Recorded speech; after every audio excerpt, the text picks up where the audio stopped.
Bismillahirrahmanirrahim. Alhamdulillah Rabbil Alamin. Wassalatu wassalamu ala ashrafil anbiya'i wal mursalin Sayyidina Muhammadin wa ala alihi wa sahbihi ajma'in. Alhamdulillah, para jemaah dirahmati Allah Subhanahu wa taala. Kita akan meneruskan pengajian dalam kitab Umdatus Salik karangan Al-Imam Ibn Naqib Al-Masri. Dan kita masih berada dalam bab salat jamaah. Dan kita berdoa mudah-mudahan Allah menjadikan pengajian kita ini sebab pengampunan bagi segala dosa, dan Allah mengabulkan segala hajat dan memberikan kepada kita keselamatan daripada segala bala dan bencana, daripada segala wabak, dan berikan kepada kita husnul khatimah. Amin ya rabbal alamin. Sebelum ini kita masuk ini kepada kitab, kita buat ini sedikit ini murajaah berkenaan dengan apa yang kita membicarakan pada kali yang lepas.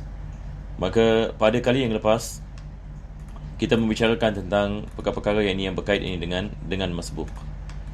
Maka penulis dia menerangkan, kalau sekiranya seseorang itu dia masuk ke dalam jamaah lambat dan dia mendapati imam sedang melakukan rukuk. Jadi perkara yang pertama sekali yang diwajibkan adalah dia melakukan takbir dalam keadaan berdiri. Dia diwajibkan dia melakukan takbiratul ihram dalam keadaan berdiri dan bukan berjalan. Jadi ini yang beliau mengatakan ahrama muntasiban summa kabbara liruku'. Yani dia melakukan takbir dengan berdiri yakni tegak, yakni dalam qiyam, dan selepas itu yakni baru dia melakukan takbir untuk melakukan rukuk.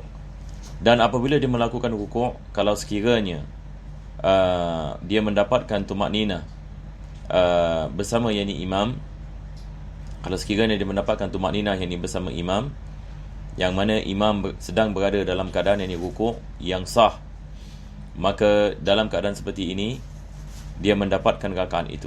Akan tetapi kalau sekiranya dia tidak mendapatkan tumakninah bersama imam, yang mana apabila dia turun imam pun naik, maka ini dia tidak mendapatkan rakaat ini bersama imam. Jadi ini perkara yang penting yang kita harus memastikan tiap-tiap kali kita dalam keadaan seperti ini, maka kita mesti dalam keadaan kita kena faham yang kita telah mendapat tumakninah, kadar tumakninah bersama imam yang sedang melakukan rukuk. Kalau sekiranya kita syak sama ada kita mendapatkan tumakninah dalam rukuk bersamanya ataupun tidak, maka asalnya kita tidak mendapatkannya, maka diwajibkan kita menambahkan satu rakaat. Maka kita hanya mendapatkan rakaat ini bersama imam kalau sekiranya kita sampai kepada tahap yang mana kita yakin yang kita telah mendapatkan tumakninah ini bersamanya. Kalau sekiranya kita tidak dapat lihat imam ini misalan disebabkan jemaah besar, maka kita menggunakan pendengaran kita untuk memastikan imam apabila dia bangun di mana kita sedang berada. Kalau sekiranya kita dalam keadaan rukuk dan selepas beberapa ketika imam bangun sami Allahu liman hamidah, maka dalam keadaan seperti ini kita tahu yang bahawasanya kita mendapatkan tumakninah bersama imam. Tapi kalau sekiranya baru saja kita sampai kepada had rukuk dan imam pun sami Allahu liman hamidah, maka dalam keadaan seperti ini kita tahu bahawasanya kita tidak mendapatkan tumakninah dalam rukuk bersama imam. Dan bagi imam juga, daripada perkara yang penting untuk kita faham kalau sekiranya kita seorang imam, adalah kita membaca sami Allahu liman hamidah apabila kita bangun daripada rukuk. Daripada kesilapan yang boleh berlaku adalah kalau sekiranya seorang imam dia bangun daripada rukuk dan dia sudah berdiri tegak, baru dia mengatakan sami Allahu liman hamidah, maka ini adalah perbuatan yang salah, yang bercanggah dengan adab salat. Jadi apabila kita menjadi imam, maka kita membaca sami Allahu liman hamidah adalah apabila kita bangun daripada rukuk, dan bukan setelah kita berdiri daripada rukuk. Ini adalah supaya untuk membantu masbuk di belakang yang tidak dapat melihat kita, untuk mereka memastikan yang mereka telah mendapatkan tumakninah di dalam rukuk. Jadi ini yang penulis ini mengatakan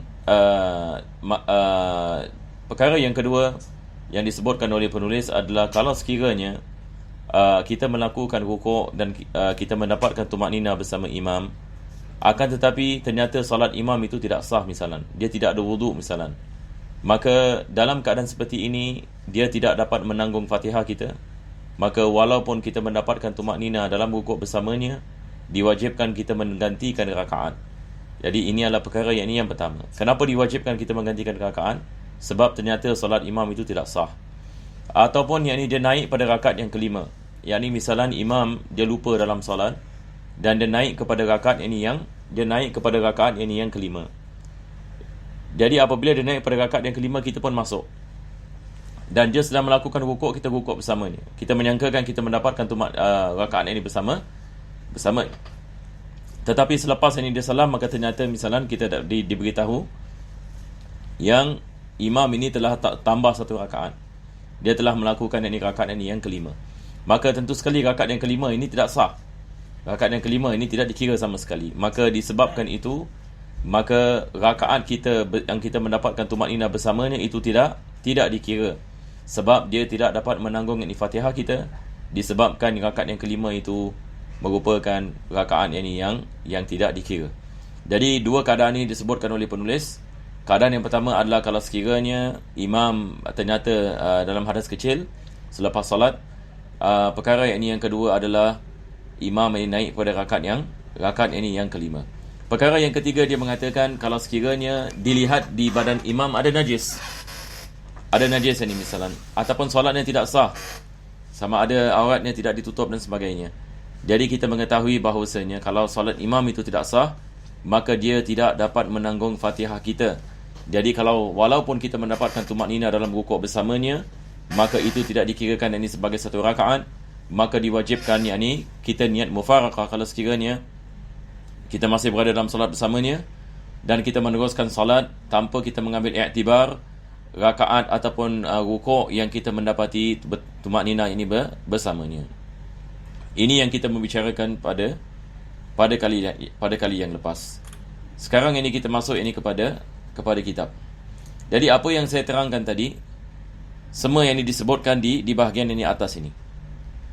Yang ini penulis ini mengatakan aukana ruku'u ghaira mahsubin lil imam ka muhdithin wa kadha man bihi najasatun khafiyyah aw ruku'a khamisatin lam yudrik. Dia tidak mendapatkan rakaat itu kalau sekiranya imam naik pada rakaat yang kelima ataupun ada najis padanya, dan begitu juga dengan imam tidak dalam keadaan ini wudu, maka diwajibkan kita menambahkan rakaat sebab rakaat tadi tidak sah. Pengajian kita hari ini insya-Allah ini akan membicarakan yang seterusnya. Maka penulis ini mengatakan wa mata adrakal i'tidal fama ba'dahu intaqala ma'ahu mukabbiran. Yani satu orang ini misalan dia masuk ke dalam salat, maka imam ini sedang berada dalam keadaan i'tidal. Jadi apa yang dia melakukan adalah dia masuk ke dalam salat dan langsung dia melakukan i'tidal. Jadi maksudnya apa saja keadaan imam, apabila imam ini sedang berada dalam salat, maka kita masuk ke dalam salat walaupun kita tidak mendapatkan rakaat. Yakni kalau imam ini sudah melakukan i'tidal, dia sami Allahu liman hamidah, dan kita pun masuk, kita takbir Allahu akbar. Selepas itu kita melakukan i'tidal. Jadi bila kita melakukan i'tidal langsung begitu, kita tidak melakukan takbir. Tetapi selepas itu kita melakukan takbir seperti takbirnya imam. Yani imam bila melakukan takbir bagi sujud, bagi duduk di antara dua sujud, bagi sujud yang kedua, kita melakukan perbuatan yang sama dan kita melakukan takbir seperti takbirnya imam. Walaupun kita tidak mendapatkan rakaat itu. Akan tetapi mengikuti imam adalah perkara yang diwajibkan bagi makmum. Wa yusabbihu wa yatashahadu ma'ahu fi ghairi mawdi'ihi, dan dia melakukan tasbih dan dia melakukan tasyahud walaupun bukan pada tempatnya. Apa maksudnya? Misalnya adalah begini ya. Kita sekarang makmum dan imam dah sampai rakaat yang keempat misalnya. Dia dah bangun daripada rukuk misalnya. Dia dah bangun daripada rukuk, ataupun kita mendapatkan tumak nina bersama dalam rukuk. Maka ini dikirakan rakaat kita yang pertama. Selepas itu imam melakukan tasyahud akhir. Diwajibkan kita melakukan tasyahud akhir. Tapi kita menanyakan soalan di sini. Adakah melakukan tasyahud akhir bagi kita adalah pada tempat ini solat kita ataupun tidak? Tidak, sebab bagi kita ini adalah rakaat yang pertama. Bagi imam dia adalah rakaat yang keempat. Bagi kita dia adalah rakaat yang pertama, dan rakaat yang pertama tidak ada tasyahud. Tetapi diwajibkan kita melakukan tasyahud, yakni sebagai mutaba'atul imam. Sebab diwajibkan ini kita mengikuti imam walaupun ini bukan masanya untuk kita melakukan tasyahud. Sama juga kalau kita tidak mendapatkan tumakninah dalam rukuk bersama imam, seperti mana tadi penulis ini mengatakan kita mendapatkan i'tidal misalan, maka rakaat itu sama sekali kita tidak mendapatinya. Maka tetap ini kita melakukan apa yang dilakukan ini oleh imam. Walau adrakahu sajidan aw mutasyahidan sajada aw jalasa bila takbir. Sama juga di sini, kalau kita masuk ke dalam solat, imam sedang melakukan sujud ataupun sedang melakukan tasyahud. Jadi, bila kita takbiratul ihram ini, Allahu Akbar. Selepas itu kita nak terus sujud, betul ke tidak? Imam sekarang dalam keadaan sujud. Adakah disunatkan kita membaca takbir ataupun tidak? Maka dalam keadaan seperti ini tidak disunatkan kita membaca takbir, sebab ini bukan masanya bagi kita untuk kita membaca takbir. Akan tetapi kita melakukan sujud sebab imam sedang berada dalam keadaan sujud. Sama juga dengan tasyahud akhir ataupun tasyahud awal misalnya. Imam sedang dalam keadaan tasyahud, maka apabila kita turun untuk melakukan tasyahud, tidak disunatkan bagi kita untuk kita membaca takbir, sebab ini bukan tempatnya.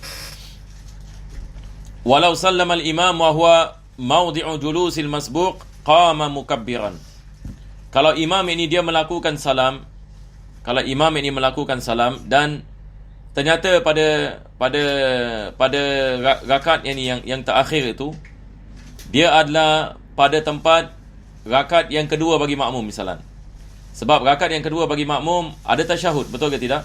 Jadi tasyahud akhir ini dia mengambil tempat tasyahud awal. Maka bila dia bangun untuk rakaat yang ketiga, bila imam ini sudah melakukan salam, maka disunatkan dia bangun dengan melakukan takbir. Ini apa sebabnya? Sebab baginya ini adalah tasyahud, ini adalah mengambil tempat tasyahud awal. Maka tidak ada masalah. Dia melakukan takbir boleh naik kepada rakaat yang kedua. Tetapi kalau sekiranya dia bukan pada masa bagi makmum untuk membaca tasyahud pada rakaat itu, maka dia bangun tanpa takbir. Ini yang penulis ini mengatakan, dia bangun tanpa takbir. Sebagai misal, kalau sekiranya saya masuk ke dalam solat pada imam telah sampai kepada rakaat yang keempat misalnya, maka saya takbir bersama imam qiyam misalnya, rakaat yang keempat saya pun masuk. Maka rakaat ini saya dapat, betul ke tidak? Bagi saya inilah rakaat yang pertama, bagi imam rakaat yang keempat. Sekarang imam melakukan tasyahud akhir. Saya daripada sujud yang kedua saya melakukan takbir dan saya duduk bersama imam dalam tasyahud akhir. Apabila imam salam, bila saya naik pada rakaat yang kedua bagi saya, adakah disunatkan saya membaca takbir ataupun tidak baca takbir? Maka dalam keadaan seperti ini tidak baca takbir. Apa sebabnya? Sebab pertama sekali ini bukan masa kita membaca tasyahud, sebab dia adalah rakaat yang pertama bagi kita. Dan kita sudah melakukan takbir tadi. Bila kita melakukan takbir, apabila kita naik daripada sujud yang kedua. Jadi apabila kita melakukan takbir, bila kita naik daripada sujud yang kedua dan kita melakukan tasyahud yang bukan pada tempat kita melakukan tasyahud, maka bila kita naik kepada qiyam ini bagi rakaat yang kedua kita, maka tidak disunatkan kita membaca takbir. Jadi saya harap faham insya-Allah. Jadi di sini kita baca sekali lagi, penulis ini mengatakan, walau sallamal imam, ini imam ini memberikan salam, wa huwa mawdi'u julusil masbuq qama mukabbiran. Kalau sekiranya kebetulan imam pada rakaat yang keempat dan makmum itu adalah rakaat kedua baginya, maka dia tasyahud ini bersama imam, maka ini tidak ada masalah. Qama mukabbiran, dia mengatakan dia bangun dalam keadaan takbir, sebab ini adalah baginya sujud mengambil tempat tasyahud yang pertama, tasyahud awal. Fa in lam yakun mawdi'uhu, kalau sekiranya dia bukan pada tempatnya, fala takbir, maka tidak disunatkan bagi makmum untuk membaca takbir. Ini seperti mana saya mengatakan, misalnya adalah kalau makmum masuk pada rakaat yang keempat imam dan dia bangun untuk rakaat yang kedua selepas salam ni imam, maka tidak disunatkan dibaca takbir. Begitu juga kalau sekiranya dia masuk ke dalam solat, dia masuk pada rakaat ini yang imam ini pada rakaat yang kedua misalan, maka bila dia naik pada imam naik pada rakaat yang ketiga, maka dia bagi makmum pada rakaat yang pertama, naik pada rakaat yang kedua, maka dia bangun tanpa takbir. Begitu juga kalau imam ini melakukan tasyahud akhir, maka makmum pada rakaat yang ketiga baginya. Maka bila dia naik pada rakaat yang keempat, setelah ini salam ni imam, maka dia naik dalam keadaan dia tidak melakukan takbir, sebab itu bukan ini masa dia membaca tasyahud ini pada sekuens ini solat ini makmum. Dari di sini dia mengatakan fala takbir, maka tidak disunatkan bagi makmum membaca takbir. Wa in adraka al-imama qabla an yusallim adraka fadilatul jamaah. Jadi di sini penulis ini mengatakan, bilakah ini makmum mendapatkan kelebihan fadilatul jamaah? Selagi mana dia dapat masuk ke dalam solat bersama imam. Selagi mana imam belum bagi salam, kita masuk ke dalam solat, kita mendapatkan fadilatul jamaah. Kita mendapatkan fadilatul jamaah walaupun kita tidak mendapatkan rakaat. Dan ini kalau kita lihat, ini kadang-kadang ada kesilapan yang sebagian makmum, dia masuk ini ke dalam solat dan dia tunggu, dia tak masuk dulu, dia nak tunggu imam bangun.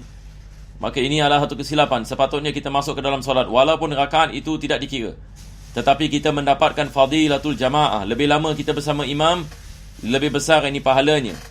Jadi hendaklah kita faham ini perkara ini, sebab ramai ini kita lihat di masjid-masjid kita, jamaah-jamaah yang ini apabila masbuk, dia tunggu yang ini imam yang ini naik kepada qiyam dulu baru dia nak masuk ini ke dalam solat. Ini adalah satu kesilapan yang merugikan, sebab pahala bagi fadilatul jamaah adalah pahala yang besar walaupun yang ini seketika. Wa in adraka al-imama qabla an yusallima adraka fadilatal jamaah wa ma adrakahu fahuwa awwalu salatihi. Ini seperti mana kita mengatakan tadi, dalam mazhab al-Imam Syafi'i, apa yang kita mendapatkan bersama imam itu adalah awal salat kita. Apa maksudnya? Sekarang imam ini berada pada rakaat yang keempat. Jadi bila kita masuk, kita Allahu Akbar, kita masuk ke dalam salat, maka bagi kita ini adalah rakaat yang keberapa? Ini adalah rakaat yang pertama bagi kita, betul ke tidak? Imam ini berada pada rakaat yang keempat, maka bagi kita ini adalah rakaat yang pertama. Maka kita harus memikirkan juga sekuens ini solat kita.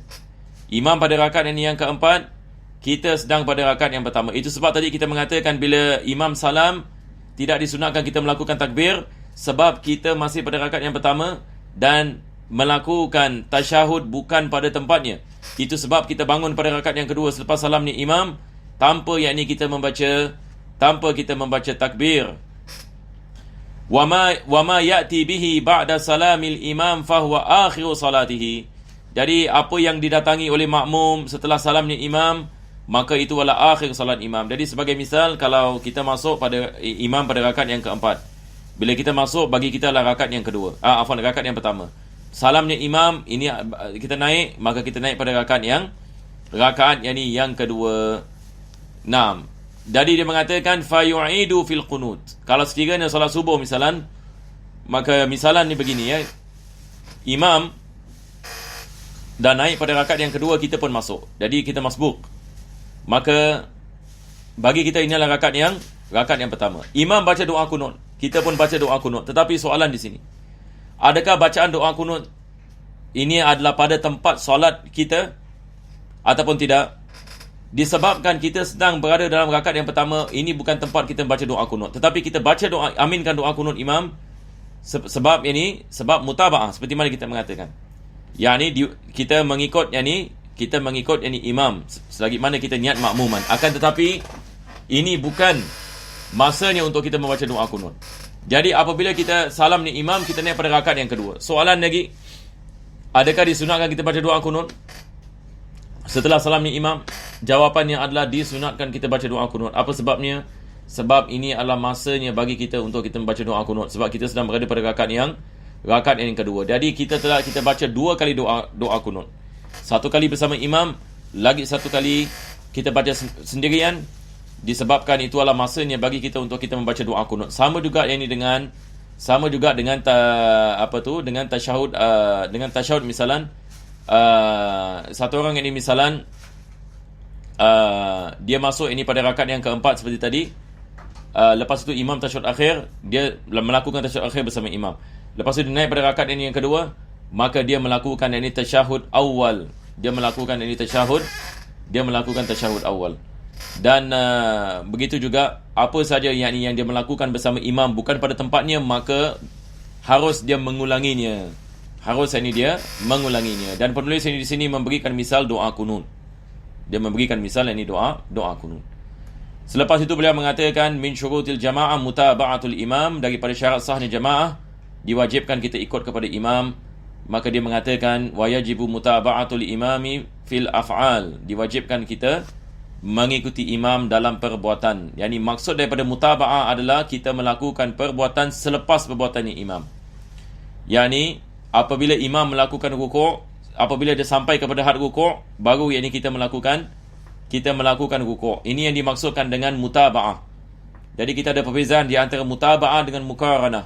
Mutaba'ah adalah kita melakukan satu perbuatan selepas perbuatan orang yang kita ikuti. Tetapi muqaranah adalah kita melakukan bersama. Maka bersama ini adalah perkara yang dilarang di dalam solat untuk kita melakukan perbuatan yang ini bersama imam, melainkan dalam amin. Dalam ta'min disunatkan kita yang ini membaca amin bersama aminnya imam. Ini berdasarkan dengan hadis Nabi SAW. Ini yang juga akan disebutkan oleh penulis nanti. Tetapi selain daripada ta'min, tidak disunatkan kita melakukan perbuatan bersama imam. Kita melakukan perbuatan selepas ini perbuatannya imam, dan sebaik-baiknya adalah setelah imam sampai kepada had perbuatan tersebut. Apa maksudnya? Seperti mana saya mengatakan tadi, yang paling afdal adalah makmum melakukan rukuk apabila imam sudah sampai kepada had rukuk. Yani imam sudah sampai kepada had rukuk, baru yakni makmum ini melakukan rukuk. Ini adalah yang paling afdal. Jadi di sini penulis ini mengatakan diwajibkan kita melakukan mutaba'ah. Itu yang disebabkan yang disebutkan di sini. Jadi insya-Allah taala kita akan sambung ini pada pengajian kita yang akan datang disebabkan masa. Mudah-mudahan Allah Subhanahu wa taala memberikan kepada kita taufik dapat kita memahami apa yang disampaikan insya-Allah. Wassallallahu ala sayyidina Muhammadin wa ala alihi wa sahbihi wasallam. Alhamdulillahirabbil alamin.